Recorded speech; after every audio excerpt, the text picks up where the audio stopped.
alucinante historia de Mel Noel. Año 1953. Alucinante historia de un oficial piloto de la Fuerza Aérea Americana, llamado Mel Noel. Después de haber callado por muchos años dado que fue obligado al silencio por sus superiores, Noel se ha decidido finalmente a contar sus personales experiencias. Mel Noel no ha buscado ni desea publicidad y no ha recibido ninguna ganancia material por sus manifestaciones.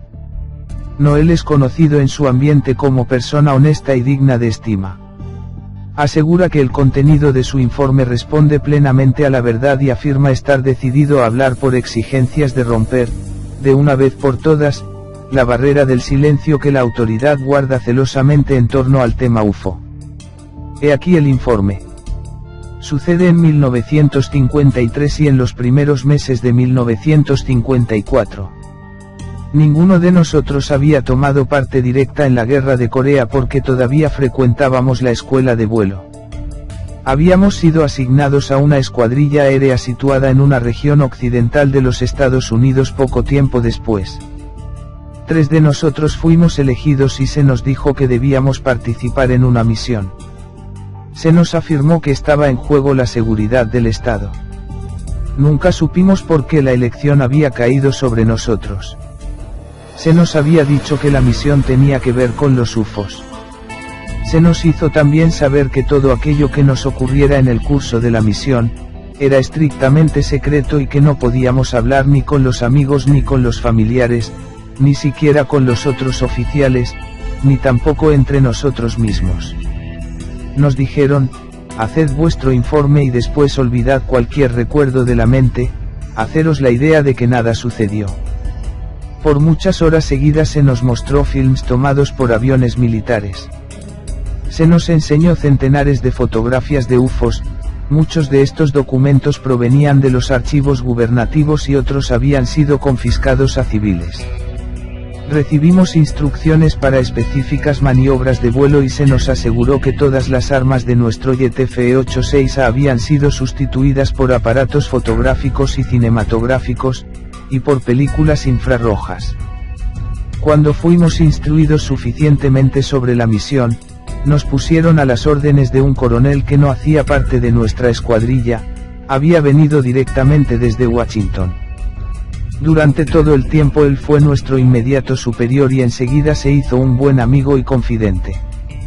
Cuando estábamos en misión tenía un comportamiento militar, no hablaba nunca de argumentos personales, sociales o de actualidad, pensaba solo en el silencio.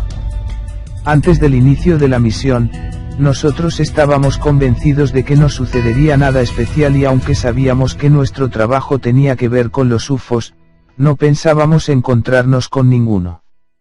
Y mucho menos escucharlos. Los primeros vuelos los hicimos para orientarnos con las más diversas situaciones climáticas. Volamos en estrecha formación a cerca de 38.000 pies de altura sobre la región de Rocky Mountains de Idaho, en Utah y también más al norte. Cuando tuvimos el primer avistamiento, el teniente X anunció, Bogeys, son las 9 horas, nuestra misma altura. La palabra Bogeys hace parte de una particular terminología del Air Force. Significa objeto volante desconocido, cualquier cosa que no es nuestra y que la vemos junto a nosotros. De esto éramos todos conscientes.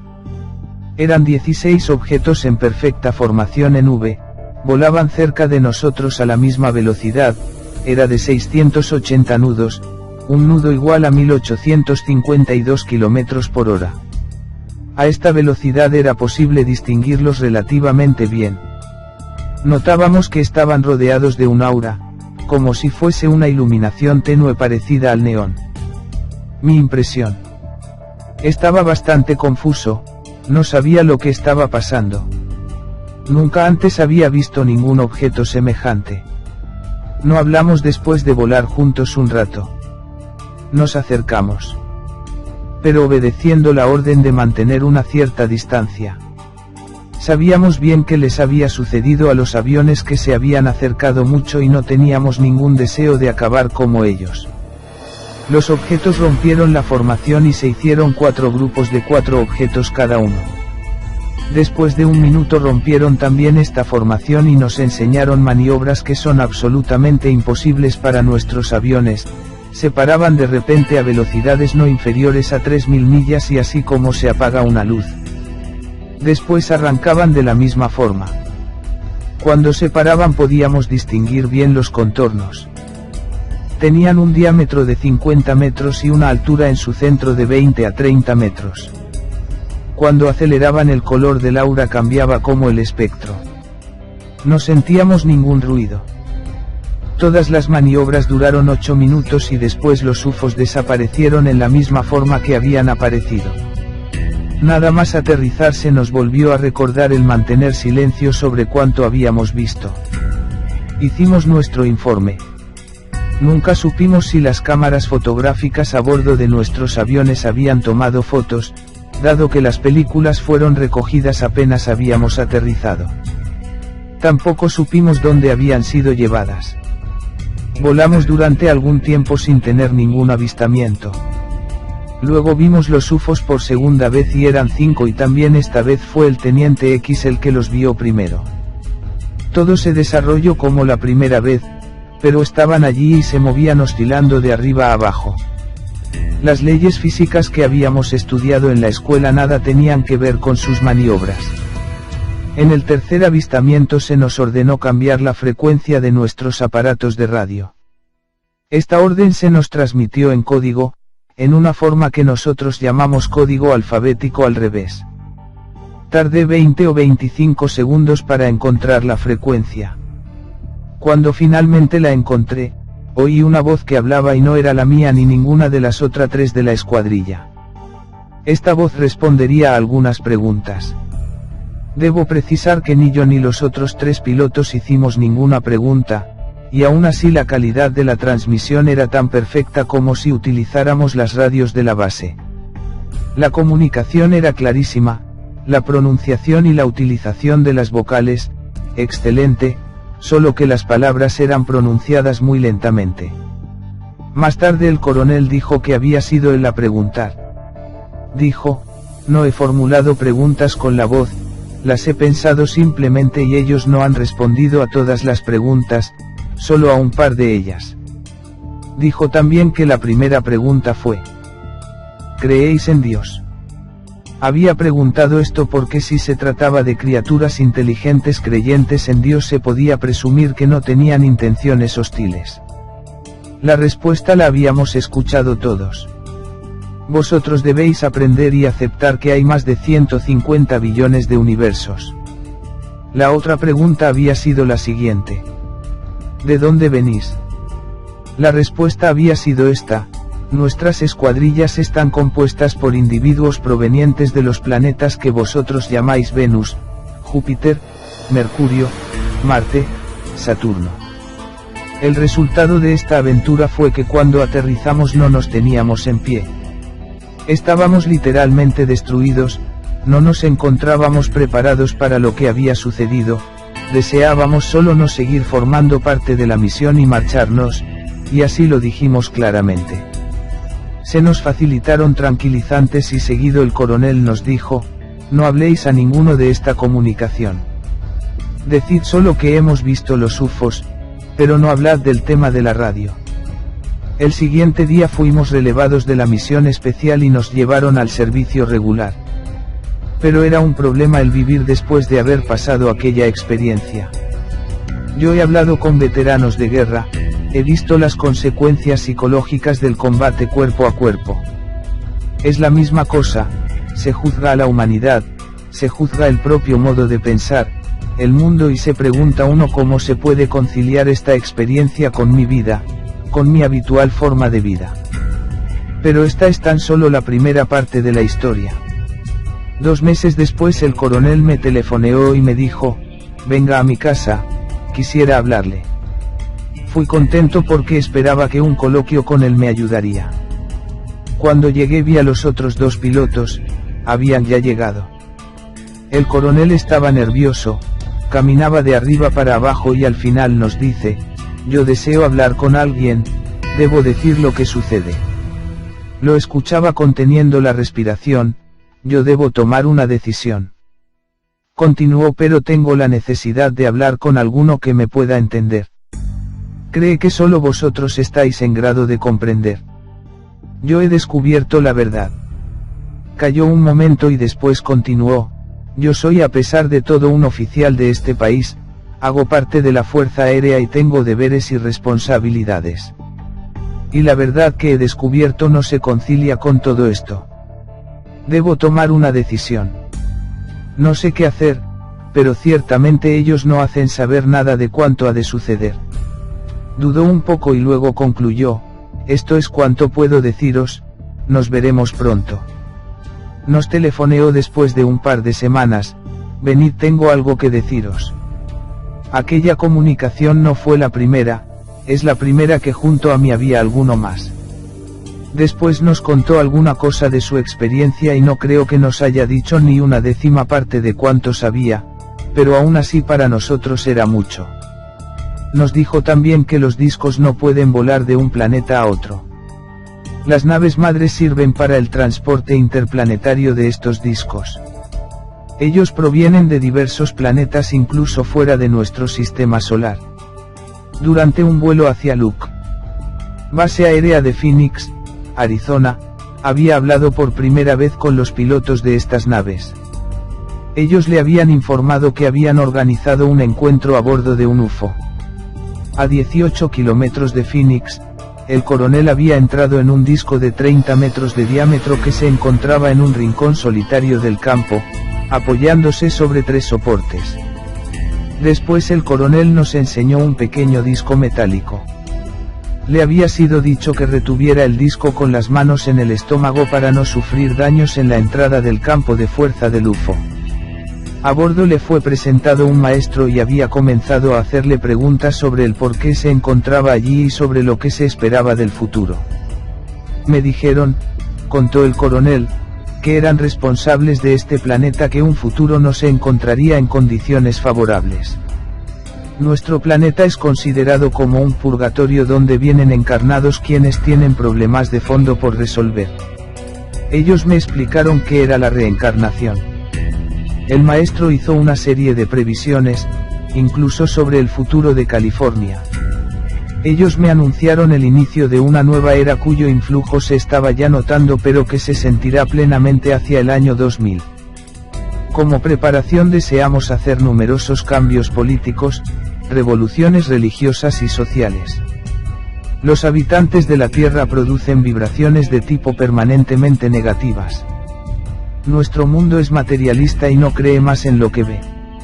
Los hombres prefieren cosas tangibles, pero debemos aceptar que no poseemos nada, ni siquiera a nuestros propios hijos.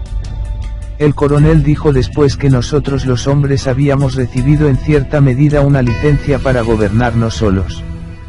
No sabía quién había concedido tal licencia, pero éramos libres de utilizar la tierra, el agua, el aire. No teníamos tasa que pagar por este uso sino cumplir lo que ordenaba la ley universal de causa-efecto. El coronel había pedido explicaciones a propósito de lo que nosotros llamamos karma. El maestro había dicho, la reencarnación es simple, como la escuela elemental, se va por primera vez y se aprende lo que es necesario, al final de año se afronta el examen y se es admitido en la clase siguiente, que abre mayores posibilidades de enseñanza. Segundo, se suspende y se debe repetir clase. Tercero, se está en el curso todo el año y se retira uno justo al examen, en este caso, se debe estar por centenares de años, quizá miles, fuera de la escuela antes de coger el nivel de conciencia que consiste en afrontar la prueba. El maestro había dicho también, los niños son vuestra única esperanza. A los 4 años los habéis ya influenciado con vuestros perjuicios, desconfianza, odio, egoísmo hasta el punto de encontrarse ya en el camino equivocado. Nosotros comenzamos ya a educar a los niños a los 3 meses de edad. A los 15 años ya son campeones de la telepatía. Esto concluyó el coronel: ahora sabéis todo, podéis hacer lo que queráis, aceptarlo o no aceptarlo. En 1957 nos separaron y no retorné a Connecticut. 2 años después recibí un telegrama del coronel, estaba en el aeropuerto de Whiteplant si me daba su número de teléfono. Lo llamé y él me invitó a ir a encontrarlo, porque tenía cosas importantes que decirme. Cuando llegué salió a mi encuentro muy contento. He decidido irme con ellos, exclamó. Yo le dije, coronel, han pasado 2 años, me debe poner al corriente. ¿Qué quiere decirme? Lo que le he dicho, dentro de 3 días me voy con ellos. ¿Tiene miedo? Nada. Soy el hombre más feliz del mundo. Espero este momento como un niño espera a Papá Noel. Sé dónde iré y esto es muy importante. Desde entonces le llamé por teléfono cada día. Si estaba en vuelo, me llamaba él a su regreso. El 27º día lo busqué en el aeropuerto y se me informó que estaba en misión sobre el Atlántico. Dejé dicho que me llamase, pero no lo hizo. Entonces volví a telefonear y me dijeron que su avión no había regresado. Esperé un par de horas y volví a llamar, lo estamos buscando, se ha perdido. A la mañana siguiente volví a llamar, ninguna señal de él ni de su aparato. Renunciamos a buscarlo. Principales aspectos que se dan en este contacto.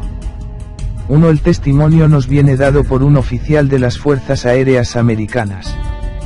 En este aspecto militar podemos observar, como ya en aquel tiempo las grandes superpotencias amonestaban a sus pilotos para mantener en silencio la realidad ovni y extraterrestre. 2. Vosotros debéis de aprender y aceptar que hay más de 150 billones de universos. Esta respuesta a la pregunta ¿creéis en Dios?, debe hacer reflexionar a las personas de la Tierra que todavía se creen ser los únicos seres inteligentes del universo. A estas personas las invito a meditar lo siguiente. Según revelación extraterrestre, este edificio macrocósmico el cual apenas percibimos, está compuesto por más de 150 billones de universos en continua expansión. Si tenemos en cuenta que cada universo está compuesto por millones y millones de galaxias como nuestra Vía Láctea o más grandes. Y si cada galaxia está compuesta por millones y millones de sistemas solares como el nuestro o más grandes, iremos teniendo una Tierra que viene a ser como un grano de arena frente al desierto de Sahara. De lo que se deduce, que el creernos los únicos seres inteligentes del universo, es el mayor acto de presunción en el que puede caer el ser humano. Por otro lado, si el hombre se observara más interiormente, vería cómo hay una innata predisposición, que tarde o temprano le empuja hacia lo alto. Esta es la deidad que todo hombre lleva dentro de sí, y que reconoce al cosmos infinito como su real patria. Un día también el hombre de la Tierra viajará por ese cosmos, con las gratificantes experiencias que ese logro le ofrecerá. Pero antes el hombre deberá saber quién es, qué hace aquí, y cuál debe ser su relación con el todo que le rodea. Solamente entonces podrá ingresar en la Confederación Interestelar de Mundos Redimidos. Nunca antes. 3. La procedencia de las naves extraterrestres de Venus, Marte, Mercurio, Saturno etc., es avalado por el testimonio de otros contactados. Asimismo, el encontrarnos en estos momentos viviendo un cambio de era, es un hecho no solamente avalado por los grandes contactados de nuestro tiempo, sino también por casi todas las corrientes espiritualistas. Sobre el futuro de California, aunque Mel Noel no se pronuncia, existen varias fuentes de información que anuncian el inminente hundimiento de Los Ángeles, San Francisco y de casi toda California debido al estado precario en que se encuentra la falla de San Andrés.